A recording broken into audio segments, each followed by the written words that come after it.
Ayaw na ninyo iboto ang kandidato ni Marcos. Yes! Ano man, kay kaning mga kandidatuhan sila man pod ang nagasulti kay Marcos, okay lang nga dili nimo ihatag imong saad, basta paliguin lang mig AX ug tupad ug akap, kami na'y bahala.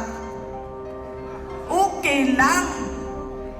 Actually sir, tinuod na, impeachable offense no ilahang gibuhat kay PRD.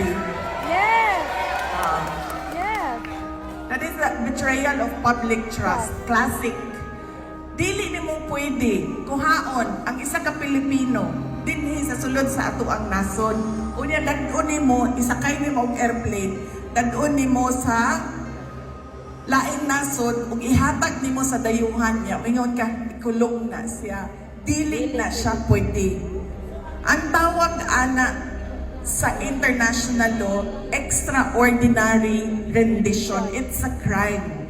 Dili na siya pwede mo nang kanang ginaingon nimo nga impeachable offense. Tama gina siya, sir. Yes. Siya dapat ang i-impeach. Sayahan gibuhat kay President Duterte. Yes!